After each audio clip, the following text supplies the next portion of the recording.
Alright guys, NXT. Now I'm going to make this as short as possible. I'm actually in a lot of pain right now in my back. The weather's been really bad lately. We've been getting a lot of rain, a lot of thunderstorms, or just rain, and it's messed with my back. My back actually hurts. So I'm going to make this as short as possible. Counting if I can because I talk too damn much. I always talk too damn much, but I'm hoping you'll like what I got for you. I'm going to make this clear, and this is probably going to be the title. Do I feel evolution? No. I do not feel it yet. We're not far from it.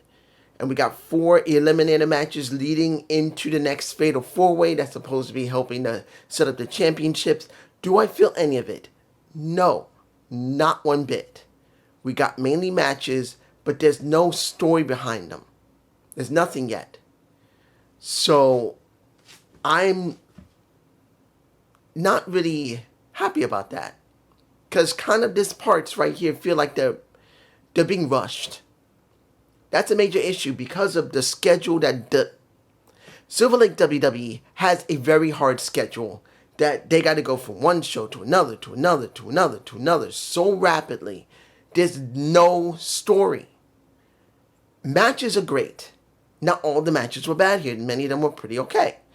But without story, these matches feel meaningless. And if we're going to have another women's pay-per-view, PLE, you got to give a story. Because the last time we did this, it was not as great as everyone thought it was.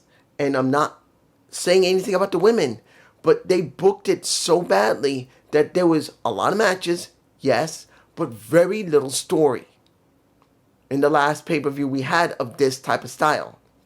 So they got to really do something. First, the first eliminator match, Miss Parker versus Thea Hale. Now, there is somewhat of a story here. The match was fine. Thea and Parker work okay together. But the key here is what happened at the end. Because Thea put a Kimura on. Parker tapped. She let go of the hold. And then the ref didn't see it. And she got her ass pretty much nailed with that hip attack of Miss Parker. And she won. Will we get a story out of this? Because right now we actually need one. We need a story. We can't just have Miss Parker just go forward, go into eliminator next set of eliminator matches, and really have no story. Or Thea for that matter. We need story. This is all we got. We got Thea getting cheated out because she did not get seen when the tap happened. So let's hope there's going to be more, but I don't know. Next, the eliminator match for Lash Legend and Kiana Jordan. Now, who is more better at this situation in storytelling? Is it going to be Kiani or is it going to be Lash Legend? Kiani's had a lot of development in the last year to year and a quarter. So is Lash Legend, at least when they were letting him work with Trick Williams. When she was being put into the main title pictures, she has done some work. When she was in tag, along with Miss Jackson, did not work. She just felt like she should have been on her own for quite a while now. I'm not saying that she was developed very well, but it was obvious after Metaphor fell apart due to Nolan Darn. I will talk about this video in a minute. Without him there, and Mensa not being there, and it's just the two ladies there, as beautiful as both of them are, one could wrestle decently well with power, and that is pretty much Lash. But when you look at Miss Parker, no, not Miss Parker, Miss Jackson, I'm sorry, Miss Jackson, she felt like either a sidekick that shouldn't be wrestling, or a manager that shouldn't be wrestling. I'm being honest here. Miss Jackson felt more like a manager than she felt like a wrestler. It's not against her wrestling. She did more managing than she did wrestling. And you can't tell me she did. So it's always been about Lash Legend. Her development when she worked with Trick Williams, when Metaphor was going on, and then when she's getting these shots at going at the world title, and then the North American Championship as well. It just felt like this should have been about her. But if you look at who's got the most development, it is Kiana Jordan. And when you see the match, Lash won it. But do I believe that Kiani should have won that? No. Here's why. If you look at Kiani, yes, she changed her character. She became a heel, and she became more appealing as a heel. But if you look at which one of them is more appealing all around, and this is the thing. Yes, she did have one botch when she tried to do that rolling thunder, just like a Rob Van Dam or Robbie. She tried it. She slipped a little bit. She managed to still do it, which was all right.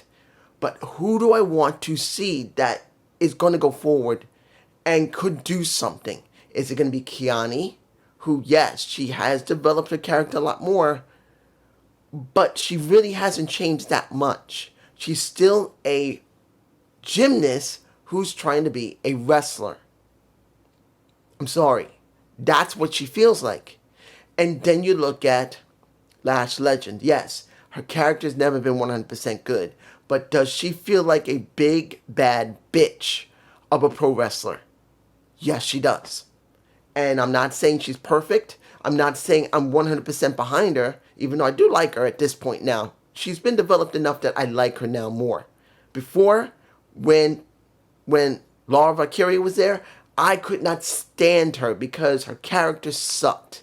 But at this point, I can tolerate it because she's one big bad bitch. Look what she's done. She's been on the main roster. She's dealt with someone who legitimately is not as developed as her. And that is, let's make it clear, you know who I'm talking about. There's no way you cannot put in, you can't do Jade Cargill. You can't do Jade Cargill as one of the best women there. Lash is more developed than her. Lash looks more polished than her. And I'm not even saying Lash is well built than her.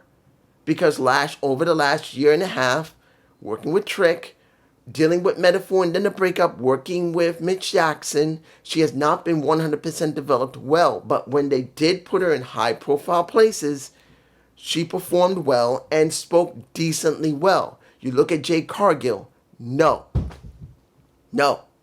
Jade still feels green. Jade has had everything easy for her. Look what happened in the TBS Championship. She had, 62 matches, won everything, and she is the owner of a belt that had no prestige behind it, no history behind it, and she had to raise that damn thing up herself, and she couldn't 100% do it. So this is what you get in this situation. Next. Now we get the 6-man tag. Did I really care about the 6-man tag? No. Now, Casey Navarro supposedly not medically cleared, so he could not wrestle. But we got Wes Lee. And we did get the little interaction between the two men of Trick William and Wes Lee, and Trick has to apologize for the way he acted. And Wes said, you know what, we got history, but if I look at you, it's good to see that damn championship on a real star. Do I care about it? Not really. The match was just a 6-man match. But how do I feel about this situation where Josh Briggs is now going to become the next #1 contender for next week for the match between Trick and it should have been, I'm like, Inamura. Should have won that. Inamura did win the match. He pinned Trick, but he decides to give the title to Josh Briggs. Now, many people say, well, that's actually a good thing because Iramura really isn't developed well enough. Josh is. And honestly, I do agree with you. But you have to admit something. You look at Iramura. I believe his name is Yoshi. I could be wrong. I can't remember his first name. But when you look at Inamura, not Iramura. Inamura. I get them mixed up. I'm sorry. When you look at him and how he's been responding, talking with Josh, his English is good. He has personality. He has a distinct look. He goes well in the ring. You would think, okay, he went back to Noah. He came back again. What are we going to do with him? Well, working with Josh, he can be well developed. And I do believe after the match with Josh, and I don't believe he's going to win it, but it'll at least look good for him. counting on if I do not expect this to happen. But what I think should happen is Inamura, when Josh loses, Josh focuses on him getting over. He'll say, yeah, we'll do tag matches, but I want to see you win matches. We can still be a tag team, but you should have had this shot instead of me. Even though he said, hey, you want to be NXT champ? You want me to be TNA champ? Great, but now I screwed up. It's now your turn. I'm going to be there for you so you can become world champion. And we did get the obligatory spotting of the ruler after everybody in the back was talking. There's no real reason to even worry about that. That was with first class. But here's the question. Who is now going to go up against Ubafemi? I don't know. Yes, he did put over Troy. That was good. And then you see the OG pretty much get in the face of Troy. And Frazier basically said, and that's after he kind of puts him over, but then saying, you're going to have your moment, but you can't have a moment more than the OG. And then he says, get on my damn face. That is going to be a feud soon. You're going to see Troy go up against him because he's the next in the pecking order because he may be here. That's Troy. But when it comes to Devon Evans, he's not much higher yet. Even though he's been in many high-profile matches, he's still here. So we will probably see Troy dealing with a Devon Evans soon. Stacks. Crucifino and Tony D. Let's get this done. Do I care about this feud? Yes. Do I believe Crucifino has turned on the Don? No. But do I believe Stacks is using Don's own misgivings and mistrust against him? Hell yes! And it's what I thought would happen. Stacks is going to show that Don is too paranoid to be the Don. And basically Stacks is making it very clear when he had about 3 guys with him wearing white shirts and black pants that you are just a lost cause. And Crucifino is saying as a concierge, and that's after Crucifino said, look, I'm the concierge, I'm supposed to be the strategist, but after all the craziness, I had to think for myself, that's not what I'm supposed to be doing, but this is what I had to do. I'm not against you, Don. But then Stacks comes out and says, pretty much Crucifino, he says, you're never going to be treated fairly. You're never going to be cared about by the Don. You're not even a great concierge in his eyes. Fight happens, and as Crucifino's fighting alongside the Don, takes off his jacket, knocks everybody out of the ring, and Don gets it straight to the jaw as he's trying to hit Stacks. And it's obvious he was trying to hit Stacks. But the point now is, it's not about Crucifino. It is now about the Don being even more untrusting. And yes, we're going to see Stacks having a match against Nolan Dar next week. Because a concierge signed him to that match, which Crucifino said, I didn't do it. You can go and check it. Which probably it is. He did sign it. He just doesn't want to admit it, but it's not the point. The point is Don is going nuts. And it's a good possibility that because he's going nuts so much, he will lose his standings in the family as the Don. Because this is what it's coming down to. Is what I believe. The way this is going, where the Don is becoming paranoid. Remember, the Don was given the gift to become the Don. Tony D'Angelo was given the gift to be the Don of the family. And that can be revoked by the family. And if they think Stacks is right, that the Don has now lost his edge, he's lost his mind, and he needs to have it stripped, I do believe that's what Stacks is trying to do here. And I'm interested in seeing that if they really do go there, the question is going to be, how are they going to make the Don work after that? Because once he's stripped of it, if he's even allowed to stay in that family, he will be a soldier while Don will be the Don, and that would be Stacks. How will Tony D respond to becoming a soldier instead of being the one in charge? I want to see what he's going to do to try and regain his Donhood. That's if they go there. I'm moving on. Now, Zarya versus Izzy Dane, another eliminator match. Let's make this very clear. Did I believe Zarya was going to win here? No, because they are doing something with Izzy Dane. But the question is, how are they going to make her lose? That's the thing I didn't know. At least until I saw Tatum Paxley. And then, as the match was going on and she didn't come out yet, she was beginning to win. Until you see Soruka, who's wearing very, very thin... I know not everyone's really interested in Soul because she's a stick. Let's make it clear. Soul is like... She's not like... She's not like that. Soul is a skinny woman who has some little boobie and a little bit of booty. And she's slender. She's beautiful. Not everyone's interested. But then seeing her come out like that, showing a lot of boobie, whatever she's got, it's like, she look good. And then we see Tatum come out as she's wearing red, she's looking sexy, grabs her around the waist as Soul is going like, yes, and going screams her head off. Because, well, Tatum got her by surprise. And it shocked Zarya to hear her scream. And she's going, what do you want? And guess what?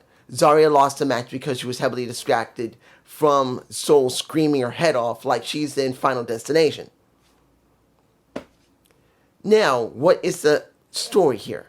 The story is Tatum deciding, do I go with Izzy? Because Izzy did show up in the back, trying to really make this about...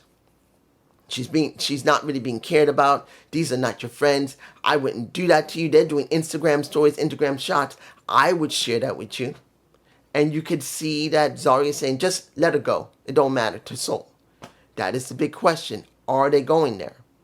Are they having this story between Tatum being played with by Izzy, so Izzy could try to find a way to get to the North American Championship? That's what it looks like it's going to be. I don't know if it's going to work, but this is just me. Here's the match that I'm like, what the fuck? Make my scalp itch. When I get frustrated, my scalp itches. Look, do I like Lola Vice? Yeah, she's alright. She's been actually getting better as a wrestler, and her personality and character has been okay. But we're not talking about Jordynne Grace, who's now in the eliminator match. And she won the match, and it was a very competitive match. Fine. But what the fuck was that music? What defines a pro wrestler, guys, is several criteria. The way they look, the way they talk, the way they interact with others, and their music. What defined Jordynne Grace is her music that she had in TNA. I'm sorry. The song they just gave her was so freaking generic, so crappy. I did not like it at all. Now, you could say, well, you gotta let it grow on you. Yes, of course. And eventually I'll have to learn to accept it. But I'm going to be honest to you. If you listen to that song, tell me which one is better. The old Jordynne Grace song, which defines how dangerous she is because the sirens are calling for her. Calling for her because she's going to hurt somebody. And then you hear this one. Yes, it's got a decent rip on it. But it's not the same. And it feels like she just got downgraded. I can understand why they did it. Because they don't want to have everything that came from TNA when it came to Jordynne Grace. They accepted her for her name. They accept her for the character she's got. But I'm sure they wanted to change that song for quite a while because that is still kind of a TNA branded song. And sooner or later, TNA is going to break away from WWE. Well, let's be honest, Silver Lake WWE. Eventually they're going to do it and they just want to make it all about them. And honestly, this song sucks. They could have picked a better song than that. I did not like it. I'm sorry. They could have done a remix of our own song. And at least they could have had that. This song does not sound like a remix. It's crappy. I'm just saying. Now, the final thing we'll talk about will be clearly Blake Sinclair's contract signing. Facing a little bit of fatal influence. And then getting her ass thrown through a table. Did I like her vid pack? Yeah. Like Nolan Dars, I didn't mind his vid pack. I actually liked his vid pack, just like I liked a Blake Sinclair vid pack. But let's make it very clear: Blake Sinclair animated vid pack is better than Nolan Dars vid pack when he's talking about being the longest reigning Heritage Cup champion, and that's setting up for next week with Stacks. But I didn't mind his vid pack because it just talks about what he is. But what was better about Blake Sinclair's vid pack, not because she's showing a lot of flesh or showing some boobie, it's about trying to come up with style. And let's be honest, some of that style is kind of tiny bit bitten off by a... Look, it's obvious. She's taking some influences from Toni Storm as the timeless one. There's no lie about it. That's what she worked with. That's what got over in AEW, and I have no problem with it. And this vid pack with that graphic of the little animated woman winking, pink, white, red, I think it was red, and I don't think it was a black one, for the dress for the animated one. It works. Seeing how she spoke when she signed the contract was alright. Going through the table, that's fine. But do I feel any feeling for Evolution? No, not yet. I don't feel it. But let's make it very clear. We are eventually going to have to get something more than just matches for Evolution. Not Evolution. You see I'm botching here because this could end up being bad.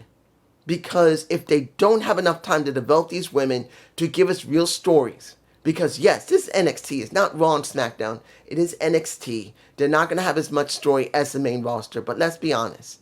The main roster doesn't have very good stories either.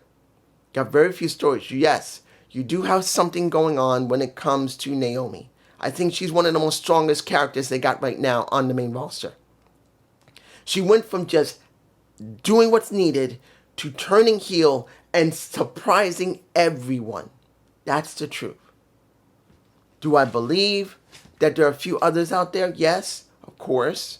Seeing Asuka's back, that's good. Seeing that Rhea Ripley is still cared about and loved. But do they have story? No. The only one that has a decent story is kind of Naomi. Because she's got the money in the bank.